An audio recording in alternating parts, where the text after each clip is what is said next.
ఇప్పుడు నా మీద నీకేం డౌట్స్ ఉన్నాయే? చెప్తా. మీకు నేనంటే చాలా ఇష్టం. అవును, చాలా ఇష్టం.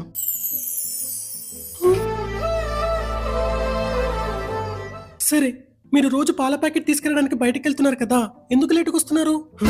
అక్కడ చాలా క్రౌడ్ ఉంటది కదే. అంటే అక్కడ పాలిచ్చే అమ్మాయితో కాసేపు మాట్లాడేసి వస్తున్నాను. వాళ్ళ అమ్మాయితో మాట్లాడతావా? అవును, మీకు ఎదురింటి అమ్మాయితో అఫేర్ ఉందా? లేదు. అమ్మాయ్యా, లవ్ ఉందా? లేదు. కొంచెం ఉంది. అవును, మీరు ప్రతి 10 రోజులకి జాబ్ పర్పస్ అని బయటికి వెళ్తున్నారు కదా, అక్కడ ఏమైనా సెటప్ ఉందా? నేను అలాంటి కాదు. సెటప్లు ఉన్నాయా? సెటప్లు ఉన్నాయా? ఎన్నున్నాయి? 2,